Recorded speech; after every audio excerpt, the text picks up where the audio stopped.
మీ జీవితము దేవుని యొక్క కృపతో నడిపించబడుతూ ఉంది. అలాగే మీ ప్రార్థనలో శక్తి ఉంది, మీ సాక్ష్యములో శక్తి ఉంది, అలాగే మీ నడవడిలో కూడా శక్తి దాగి ఉంది. దానిని మనము ఎలా వినియోగించవలసిన వారమై ఉన్నామో ఆ సంగతులు మనము దేవుని వాక్యపు వెలుగులో కూడా మనం ధ్యానం చేయవలసిన వారమై ఉన్నాం. దేవుడు అనే పదం లేకుండా వ్రాయబడిన పుస్తకం ఎస్తేరు గ్రంథం. దానిలో 10 అధ్యాయాలు ఉన్నాయి. ఈ 10 అధ్యాయాల్లోనూ కూడా ఎన్నో సంగతులు చరిత్రకు సంబంధించినవిగాను, అలాగే ఎస్తేరు రాణిగా చేయబడడం, ఆ తర్వాత దేవుని ప్రజలైన వారు అంటే యూదులు ఎలా అయితే అక్కడ హింసించబడడానికి లేక తక్కువ చేయబడుతూ వారి పైన ఒక ఆజ్ఞ జారీ చేయబడి దానిని అమలు చేయడానికి హామాన్ అనే ఒక వ్యక్తి ప్రణాళిక వేస్తే 7వ అధ్యాయం చివరి భాగంలోకి వచ్చేసరికి హామాను చనిపోతాడు. అదే ఉరి తీయబడతాడు. హామాను ఉరి తీయబడి మరణించినంత మాత్రాన హామాను లేవనెత్తిన ఒక శాసనమే కానీ లేక ఏదైతే హామాను ఉద్దేశించాడో, ఏ కీడైతే తలపెట్టాడో దాని ప్రభావం కానీ రాజ్యంలో ఉన్న యూదుల మీద నుంచి తొలగించబడలేదు. సహజంగా ఏదైనా కష్టమో లేదు ఏదైనా ఇబ్బందో వచ్చిందనుకోండి, ఎవరి ద్వారానన్నా మనం ఎంతసేపు ఏమనుకుంటామంటే మన కీడు చేశారు కదా, మనకు నష్టం చేశారు కదా, అనుభవిస్తారులే వాళ్ళు అనుకుంటారు చాలామంది. నిజమే, ఒకవేళ కీడు చేసినందువల్ల చెడు చేసినందువల్ల దాని ఫలితం అనేది అనుభవించే రోజులు అనుభవించే పరిస్థితులు వస్తాయేమో కానీ వాటి ప్రభావం అనేది దేవుని ప్రజలైన వారి మీదైనా లేక ఎవరి మీదైతే ఆ ప్రభావం పడుతుందో అది మాత్రం అంత త్వరగా మన మీద నుంచి, మనుషుల మీద నుంచి లేక మన పరిస్థితుల మీద నుంచి తొలగించబడదు. ఆ రోజుల్లో ఏమనుకున్నారంటే హామాను మరణించాడు కాబట్టి ఇంకా యూదులైన వారికి స్వేచ్ఛ వచ్చిందని అనుకున్నారు. కానీ రాలేదు. వాళ్ళ కొరకు అలాగే హామాను చేసిన ప్రయత్నంలో యూదులైన వారిని హతమార్చాలనే ఉద్దేశంతో తాను ఏర్పాటు చేసిన, తాను ప్రయత్నం చేసిన ప్రణాళిక అంతా కూడా రూపుమాపబడలేదు. ఎందుకంటే అది రాజు చేత ముద్రించబడిన శాసనం అమలు చేయబడవలసిన ఆజ్ఞ, అది ఎన్నటికీ కూడా మార్చడానికి సాధ్యం కాదు. సరే, దానిని మార్చడానికి సాధ్యం కాకపోతే దేవుని ప్రజలైన వారు ఎక్కడ ఉంటారో అక్కడ దేవుడు తన యొక్క ప్రణాళికను తన ప్రజలైన వారి పక్షముగా ఎలా నెరవేరుస్తాడో దానికి ఎస్తేర్ లాంటి ఒక స్త్రీని లేక ఒక రాణిగా ఉన్న స్త్రీని ఎలా దేవుడు వాడుకున్నాడో, అంటే తన యొక్క అధికారము కానీ లేక తన యొక్క స్థితి స్థానము ఏదైనప్పటికీ కూడా ఎస్తేరు ఎలా రాజ్యములో ఉన్న దేవుని ప్రజలైన యూదులైన వారిపైన ఉన్న ఆ శాపము లేక వారిపైన పడవలసిన శిక్ష నుంచి వాళ్ళను తొలగించడానికి, అంటే ఆ శిక్ష నుంచి వాళ్ళను విడిపించడానికి ఎస్తేరు మొర్దెకై అక్కడికి తీసుకురాబడ్డారన్న సంగతి ఎరిగి ఎలా పనిచేశారో ఆ సంగతులు ఈరోజు కొద్దిసేపు ధ్యానం చేద్దాం. దానిలోనికి వెళ్ళే ముందు ఈరోజు మనం ధ్యానం చేయవలసిన దేవుని యొక్క వాక్యము పరిశుద్ధ గ్రంథమైన బైబిల్లో ఎస్తేర్ గ్రంథం 8వ అధ్యాయము 3 నుంచి 6 వరకు ఉన్న వచనాలు, అలాగే 7 నుంచి 17 వరకు ఉన్న వచనాలు 2 భాగాలుగా చేసి మనం చూద్దాము. దానిలో హామాను మరణించిన తర్వాత అతడు చేసిన ప్రయత్నము, దాని యొక్క దోష ఫలితం అనేది అమాయకులైన ప్రజల మీద పడడం వల్ల వాళ్ళు బాధను అనుభవించవలసి వచ్చింది. దాదాపుగా అప్పటికి సామ్రాజ్యంలో 100 మిలియన్ పీపుల్ ఉన్నారంట. దానిలో కనీసం 15 మిలియన్ ప్రజలు యూదులైన వారు ఉన్నారు. అంటే 100లో 15% ఉన్నారంటే ఆనాడైనా ఈనాడైనా చాలామంది ఏమంటారంటే మైనారిటీ పీపుల్ కింద, మైనారిటీ ప్రజలకు చెందిన వారుగా ఎంచబడతారేమో. కానీ ఆనాడు సామ్రాజ్యంలో ఉన్న 15 మిలియన్ ప్రజలను వాళ్ళను ఆ శిక్ష బారి నుంచి తప్పించడానికి అధికారమా లేక అభ్యర్థన పనిచేసిందా అని చూస్తే అక్కడ ఎస్తేరు యొక్క అభ్యర్థన ఎలా ఉపయోగపడిందో, ఎలా తన ప్రజలైన వారిని విడిపించడానికి ఎస్తేరు యొక్క అభ్యర్థన చేయగలిగిందో ఆ సంగతులను మనము ధ్యానించుకుందాం. దానికి ముందు అభ్యర్థన అనగానే మనందరికీ కూడా తెలిసిన విషయం, ఎలా మనము మన పరిస్థితుల మధ్యలో మనము దేవుణ్ణి చేరుకోవడానికి, దేవుని సన్నిధిలో మనము ఆయన పాదాల చెంతకు చేరడానికి మనము ఎటువంటి అభ్యర్థనలను మనము కలిగి ఉంటూ ఉన్నాం, వాటిని మనము ఎలా దేవుని సన్నిధిలో మనము వెల్లడి చేస్తూ ఉన్నాం, ఎలా మనం దేవుని సన్నిధిలో మన యొక్క అభ్యర్థనలను తెలియచేస్తున్నాం అనేది ఒక్కొక్కరిది ఒక్కొక్క రకం. మనము మన యొక్క ప్రతికూల పరిస్థితుల విషయంలో, అలాగే మనకున్న అవసరతల విషయంలో, లేక మనము దేని నిమిత్తమై దేవుని సన్నిధిలో ప్రార్థించడానికి, మనం అభ్యర్థించడానికి ఆయన సన్నిధికి వస్తూ ఉన్నామో దానిని మనము మన తండ్రి అయిన దేవుని దగ్గర ఎలా అభ్యర్థన చేయాలో దానికి ఈరోజు నాకైతే ఎస్తేరు తాను అడిగినా, తనకి కావలసిన దాన్ని, తనకి ఏది కావాలనుకుంది, తాను ఏది పొందుకోవాలనుకుంది, దేనిని ఎవరి కొరకు కావాలనుకుంది, ఆ సంగతులను ధ్యానిస్తూ ఉంటే నేను కూడా ఎంతో దీవించబడినట్లుగా, ఎంతో ప్లీజ్ అయినట్లు అనిపించింది నా మనసుకు కూడా. అంటే దేవుని సన్నిధిలో మనం చేసే అభ్యర్థనలు, మనం చేసే విన్నపాలు, మన ప్రార్థనలు ఓకే ఇలా ఉంటే ఇలాంటి కార్యాలు మనం చూస్తామన్నమాట అని అనిపించింది. ఈ విభాగంలోకి వచ్చేసరికి మనం చూసినట్లయితే మొర్దెకై ఎస్తేరు ఇద్దరు కూడా ఒక గొప్ప పని చేయడానికి పూనుకుంటూ ఉన్నారు. అది ఏంటయ్యా అంటే, ఒక మాటలో చెప్తే అది వాళ్ళకి శక్తికి మించింది అయి ఉండొచ్చు, వాళ్ళ వల్ల కానిది అయి ఉండొచ్చు, కానీ వాటన్నింటినీ దాటుకుంటూ ఇప్పుడు మొర్దెకై దగ్గర ఒక అధికారం ఉంది. తను ఒక ప్రధానమంత్రిగా ఉన్నాడు, ఆ సామ్రాజ్యంలో ఒక అధికారాన్ని కలిగి ఉన్నాడు. అలాగే ఎస్తేరు ఓ రాణిగా ఉంది. అయినంత మాత్రాన వాటన్నింటితో మనం కావలసిన వాటిని మనం పొందుకోవచ్చా అండి అంటే సాధ్యం కాదు. దేనికైనా ఓ పద్ధతి, అలాగే దేనికైనా ఒక క్రమం అనేది కలిగి ఉండడం చాలా అవసరం. ప్రజలు కష్టంలో ఉన్నంత వరకు, లేక ఒక కుటుంబమైన ఓ జీవితమైన చుట్టూ ఉన్న పరిస్థితులన్నీ కూడా ఇబ్బందికరంగానో, ప్రతికూలంగానో, మనసుకు నెమ్మది లేకుండానో, కష్టంగానో ఉన్నప్పుడు ఎంత సంపద అన్నా ఉండనియండి, ఎంత సమృద్ధి అన్నా ఉండనియండి, లేదు ఎంత హోదా అన్నా ఉండనియండి, మనిషి ప్రశాంతంగా ఉండగలరా? ఉండలేరు కదా. ప్రజలు కష్టంలో ఉంటే తన ప్రజలైన వారు సామ్రాజ్యంలో అక్కడక్కడ ఉన్న ప్రజలు ఓ చట్టానికి, ఒక అధికారానికి లోబడి వాళ్ళు కలిగి ఉండవలసిన స్వేచ్ఛను వాళ్ళు కలిగి లేకుండా జీవిస్తున్నారన్న సంగతి ఎస్తేర్ ఎప్పుడైతే ఎరిగి ఉందో, ఆ పరిస్థితుల మధ్యలో తనకంటూ నిజంగానే ఒక రాణిగా ఓ సింహాసనాన్ని లేక రాణి హోదాను కలిగి తను ఉండవలసిన దాంట్లో ఎంతో కంఫర్టబుల్గా తన జీవితాన్ని కొనసాగించగలిగినప్పటికీ కూడా ఎస్తేరు ప్రశాంతంగా ఉండలేకపోయింది. ఎందుకంటే దానికి కారణం ఏంటంటే తన ప్రజలైన వారు కష్టంలో ఉన్నారు, తన ప్రజలైన వారు ఇబ్బందుల్లో ఉన్నారు.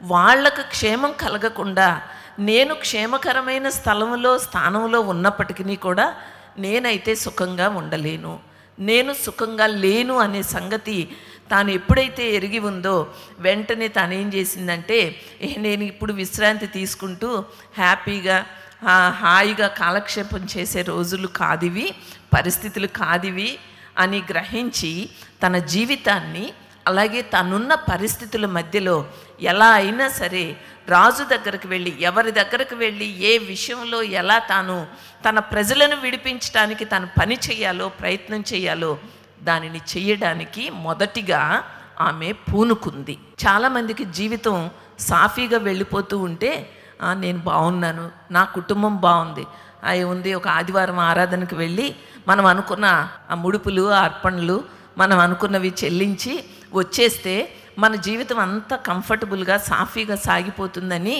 జీవితాన్ని కేవలము తాము కలిగి ఉన్న ఆ కంఫర్ట్ జోన్లోనే తమ జీవితాలను సుఖవంతంగా జీవించగలము, అలా ఉంటే చాలు అని కోరుకునే ప్రజలుగా మాత్రం మనము ఎన్నడూ కూడా ఉండడానికి వీల్లేదు. నిజమే, మనకుండే సౌకర్యాలు, పరిస్థితులు మనకు అనుకూలంగా ఉండవచ్చు, ఉంటాయి, వాటిని మనం అనుభవించవచ్చు. కానీ అదే సందర్భంలో కష్టకాలంలోనూ ఇబ్బందుల్లోనూ ఉన్న ప్రజల విషయంలో వాళ్ళ యొక్క క్షేమాన్ని కోరుకునే ప్రజలముగా మనము ఉండడంలోనైనా, లేదు వాళ్ళ యొక్క క్షేమాన్ని మనము చూడడానికి అవసరమైన పనిని పూనుకోవడంలోనైనా ఎస్తేర్ని మనం ఎప్పుడు కూడా మాదిరిగా మనము కలిగి ఉండవలసిన, ఎస్తేరే మనకు మాదిరిగా ఉందన్న సంగతిని గుర్తుంచుకోవలసిన వారమై ఉన్నాం. ఇలాగే దేవుని ప్రజలైన వారు ఇబ్బందుల్లో, సమస్యల్లో, లేక చిక్కుబడిన ఒక శిక్షను లేకపోతే ఒక శాసనము అమలు చేయబడవలసిన పరిస్థితుల్లో ఉన్నప్పుడు అటువంటి వారి కొరకు ప్రార్థించిన మన ముందున్న పితరులు కొంతమంది ఉన్నారు. వాళ్ళు కూడా మనం పరిశుద్ధ గ్రంథమైన బైబిల్లో చూస్తాము. దానికి ముందుగా అసలు మనము దేవుని సన్నిధిలో ఎలాంటి ప్రార్థన విజ్ఞాపన మనం చేయవలసిన వారమై ఉన్నాము. ఎస్తేరు దేవుని సన్నిధిలో ప్రార్థించినట్లుగా ఈ విభాగంలో 4వ అధ్యాయంలో చూస్తాం. మనం ఎక్కడైతే యూదులైన వారు ఉన్నారో వాళ్ళందరినీ కూడా 3 రోజులు ఉపవాసం ఉండి ప్రార్థన చేయమని చెప్పిన సంగతి మనకు తెలుసు. కానీ ఈ విభాగానికి వచ్చేసరికి తాను రాజు దగ్గరికి వెళ్ళవలసిన, రాజు దగ్గరికి వెళ్ళి తన అభ్యర్థనను తెలియచేయవలసిన, అలాగే తన మనవిని చెప్పుకోవలసిన సమయం కొరకు తాను వేచి ఉంది. విలాప వాక్యములు 2వ అధ్యాయము 18వ వచనాన్ని చదువుదాం. చూడండి, 18, 19 వచనాలు. జనులు హృదయపూర్వకముగా యెహోవాకు మొర్రపెట్టుదురు. సియోను కుమారి ప్రాకారమా, నదీ ప్రవాహము వలె దివారాత్రము కన్నీరు పారనిమ్ము. విరామము కలుగనీయకము, నీ కంటి పాపను విశ్రమింపనీయకము. నీవు లేచి రేయి మొదటి జామున మొర్రపెట్టుము. నీళ్లు కుమ్మరించున్నట్లు ప్రభు సన్నిధిని నీ హృదయమును కుమ్మరించుము. నీ పసిపిల్లల ప్రాణము కొరకు నీ చేతులను ఆయన తట్టు ఎత్తుము. ప్రతి వీధి మొగను ఆకలిగొని వారు మూర్ఛిల్లుచున్నారు. ఒక సంవత్సరం దేవుడు నాతో మాట్లాడిన మాట నేను ఇందాక చెప్పానే. మన చుట్టూ ప్రజలు, పరిస్థితులు ఎలా ఉన్నప్పటికీ కూడా మనకు ఎంతో కొంత సౌకర్యము, మనకు కావలసినవన్నీ మనకు సమకూర్చబడుతున్నో, మనం ఆరోగ్యంగానో సంతోషంగానో ఉన్న సందర్భాలలో ఇటువంటి వాటిని పెద్దగా ఆలోచించి పట్టించుకుని ఏదో ఉద్ధరించేద్దామని అనుకునే ప్రజలం కాదు మనం. కానీ ఓ సంవత్సరం దేవుడు నాతో మాట్లాడిన మాట, ప్రతి వీధి మొగను ఆకలిగొని ఏమవుతున్నారంట, వాళ్ళు మూర్ఛిల్లుతున్నారు. మనకుండే కంఫర్ట్ లేక మనకుండే సౌకర్యాలు, మనకుండే సుఖం, సంతోషం ఇంకా వివిధ రీతిలుగా ఉండవచ్చు. కానీ వాటన్నింటికంటే కూడా తన ప్రజలైన వారు, ఏ ప్రజలు? దేవుని ప్రజలైన వారు. ఆ దేవుని ప్రజలు అనే మాట ఆనాటి సామ్రాజ్యంలో యూదులని, అలాగే ఇశ్రాయేలు ప్రజలని చెప్పబడిన దేవుని ప్రజలైన వారు, దేవుని జనాంగము ఉండగా, ఈనాడు మనందరినీ కూడా నిజంగానే క్రొత్త నిబంధన ఇశ్రాయేలు ప్రజగా దేవుడు ఏర్పాటు చేసుకుని మన ద్వారా అనేక మంది జీవితాలను ప్రభావితం చేయడానికి, ఇంకా ఎక్కడైతే ప్రతి వీధి మొగల్లోనూ కూడా ఇటువంటి ఆక్రందనలు చేస్తూ ఉన్న, అవసరతలో ఉన్న ప్రజలు, అర్రులు చాస్తూ ఉన్న ప్రజలు ఎక్కడైతే ఉన్నారో వారి కొరకు అభ్యర్థన చేయడానికి, మనవి చేయడానికి, విన్నపం చేయడానికి, విజ్ఞాపన చేయడానికి ఇటువంటి ఎస్తేర్లు సంఘాలలో కావాలన్న భారమే తప్ప ఈరోజు మీతో ఇంకో విషయం చెప్పాలని లేదు నాకు. 100 మిలియన్ ప్రజలలో 15 మిలియన్ అంటే 15% ఉన్న యూదులైన ప్రజల కొరకు మొర్దెకై ఎస్తేరు ఎంత ఆరాటపడిపోయారో ఆ రోజు. తన ప్రజలైన వారి మీద ఉండే ఈ భారం అనేది ఉండకుండా ప్రజలను విడిపించాలని రాజును అభ్యర్థన చేయడానికి ఏ సమయంలో వెళ్ళాలి, ఎలా అభ్యర్థన చేయాలి, ఎలా మనవి చేయాలి, ఏది అడగాలి, ఎలా అడగాలి, ఆ సంగతులన్నీ కూడా 3వ వచనం నుంచి 6వ వచనంలో ఎస్తేరు చేసిన మనవి, తను చేసిన విధానము నేను చదువుతూ ఉంటే నాకు చాలా చాలా సంగతులు నాకు మరోమారు బోధించినట్లుగా అనిపించింది దేవుని యొక్క లేఖనం. మోషే ఇశ్రాయేలు ప్రజల్ని నడిపిస్తూ ఉన్నప్పుడు సినాయి పర్వతం మీదకు వెళ్ళి 10 ఆజ్ఞల పలకలు తీసుకున్న తర్వాత క్రింద ప్రజలందరూ కూడా తమ ఇష్టానుసారంగా ఉంటే ఆ ప్రజలందరినీ చూసి ఎంతో ఆవేశపడి ఆ తర్వాత మరలా దేవుని సన్నిధిలోనికి వెళ్ళి అంటాడు, ఈ ప్రజలైన వారిని నా పక్షంగా ఒకసారి జ్ఞాపకం చేసుకో, వాళ్ళ మీదకి ఏ కీడు రానివ్వవద్దు. ఒకవేళ వాళ్ళ మీద కీడు రానివ్వవలసి వస్తే జీవగ్రంథంలో నా పేరు లేకపోయినా పర్వాలేదు, వాళ్ళకి మాత్రం శిక్ష పడకూడదు. ఏ స్ట్రాటజీతో వీళ్ళు ప్రజలను చేరుకున్నారు, ప్రజలను పరామర్శించారు, ప్రజల కొరకు పాటుపడ్డారని చూస్తే ఇప్పుడంతా ఆధునిక యుగంగా మారిపోయి మన పద్ధతులు, మనం చేసే పనులు, ఆఖరికి భక్తి విధానం కూడా ఎంత ఆధునికంగా మారిపోతూ ఉందో, దానివల్ల ఎంత అసలు సిసలైన భక్తి, దాని నాణ్యత తగ్గిపోతూ ఉందో అది ఆలోచిస్తూ ఉంటే మనసు ఎంతైనా బరువెక్కుతూ ఉంది. ఎస్తేరు తను చేయాలనుకున్నవన్నీ చేయలేకపోయి ఉండొచ్చు, కానీ తాను చేయగలిగింది మాత్రం చెయ్యాలనే ఆ పనికి పూనుకోవడం ఉంది చూసారా. అది ఈ దినాల్లో స్త్రీలముగా మనల్ని ఎక్కడ ఏది కూడా పరిమితం చేయకూడదు. ఈ సంగతిని మనము గ్రహించిన వారం అయినప్పటికీ కూడా మనం ఏం చేస్తున్నామంటే మనల్ని మనము పరిమితం చేసేసుకుంటున్నాం కొన్ని పరిస్థితులకు, కొన్ని కట్టడలకు, అలాగే కొన్ని పద్ధతులకు. కానీ తాను చేయలేని దాని గురించి ఎస్తేర్ ఎక్కడా కూడా చింతించినట్లుగా కానీ, తాను చేయలేని దానిని ఎక్కడా కూడా తాను నేను చేయలేకపోతున్నానని ప్రకటించినట్లుగా కానీ మనం చూడం. కానీ తాను చేయగలిగిన దానిని ఎంత చక్కగా చేస్తూ వచ్చిందో 3వ వచనాన్ని మనం చదివినట్లయితే మనకు అర్థమవుతుంది. ఎస్తేరు రాజు ఎదుట మనవి చేసుకుని అతని పాదముల మీద పడి అగాగీయుడైన హామాను చేసిన కీడును, అతడు యూదులకు విరోధముగా తలంచిన యోచనను వ్యర్థపరచుడని కన్నీళ్లతో అతన్ని వేడుకుందంట. రాజు దగ్గరకు వెళ్ళి తాను చేసిన మనవి, తన యొక్క అభ్యర్థన ఎంత స్పష్టంగా కనపడుతుందో చూడండి. హామాను మరణించాడు నిజమే, కానీ హామాను చేసిన కీడు మాత్రం అది యూదుల మీద ఎంత భారంగా ఉందో దానిని వ్యర్థం చేసేయమని, అంటే ఏ శాసనం అయితే అమలు చేయబడాలని హామాను కుట్ర పన్నాడో దానిని వ్యర్థపరచమని చెప్పి కన్నీళ్లతో వేడుకుందంట. నిజమే, ఎంత ధైర్యంగా తన ప్రజలైన యూదులైన వారికి రాజుకు మధ్యలో మధ్యవర్తిత్వాన్ని వహిస్తూ ఉందో చూడండి కదా. ఈ విషయంలో నిజంగానే ఎస్తేరు చాలా ధైర్యవంతురాలండి ఏమైనా కానీ అని మనం చెప్పుకునే మాట నిజమే. ఆ ధైర్యం మన జీవితాలలో మనము ఎలా దానిని మనము ఒక క్రియగా కానీ, లేక ఒక అభ్యర్థనగా కానీ, లేక ఒక సాహస కార్యం చేయడానికి కానీ మనం పూనుకునేటట్లుగా చేస్తూ ఉంది మన జీవితాలలో. అన్నింటికీ కూడా మనకి అడ్డొచ్చేది ఏంటంటే అంటే మనం కొన్నింటిని ఆ లిమిటేషన్స్ మన జీవితాలలో మనము ఎన్నడూ కూడా ఏర్పాటు చేసుకోకూడదు.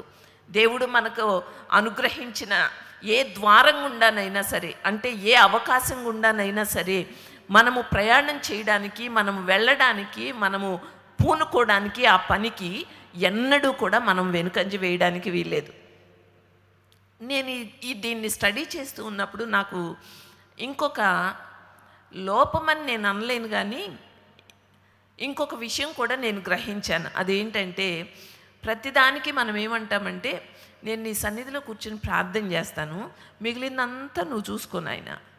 ఇదొకటి మనందరికీ బాగా తేలికగా అలవాటుగా, అంతకంటే మనం ఇంకేమీ చేయలేనిదిగా మనము ఎంచుకుంటూ ఉంటాం. దానికి మనల్ని మనం పరిమితం చేసుకుంటూ ఉంటాం. అదే సందర్భంలో నిజంగానే రాజు దగ్గరకు వెళ్ళి తాను మనవి చేసుకోవడానికి తనకు అంత వెసులుబాటు లేక అవకాశము, ఆ సమయము రాకపోవచ్చు. లేదు, ఒకవేళ వచ్చినప్పటికీ కూడా రాజుగారు ఆ సమయంలో ఎటువంటి ఆలోచనతో ఉంటారు, ఏ మాట మాట్లాడతాడు, ఎలా రెస్పాండ్ అవుతారు, ఎలా ప్రతిస్పందన అనేది ఎలా ఉంటుందో, ఈ సంగతులన్నింటిని బట్టే ఎస్తేరు యొక్క అభ్యర్థనకు ఫలితం దక్కుతుంది, ప్రతిఫలం అనేది వస్తుంది. కానీ వాటన్నింటిలోనూ కూడా మొదటిగా మనం చేయవలసింది, ఎస్తేరు చేసింది ఏంటి అంటే రాజు దగ్గరికి వెళ్ళడం. మనం కూడా ఎక్కడ ఏ అవసరత, ఏ కష్టం, మనము ఆ పనికి పూనుకోవడం అనేది చాలామందిని నిస్సత్తువగా ఉంచేసేది ఏంటి అంటే పనికి పూనుకోనివ్వకుండా నిస్సత్తువ, నిస్సహాయత. ఏమనుకోమాకండి, మేమేమి చేతగాని వాళ్ళం, మేమేమి చెయ్యలేని వాళ్ళం అనే ఆ న్యూనత ముందు చూసారా, అది మన జీవితాలలో మరిన్ని ఘనమైన గొప్ప కార్యాలు దేవుని కొరకు చేయడానికి మనల్ని అడ్డుకుంటూ ఉంది అనే సంగతి అయితే నేను గ్రహించాను. మరి దీనికి మీరు ఎంతమంది అంగీకరిస్తారో నాకు తెలియదు.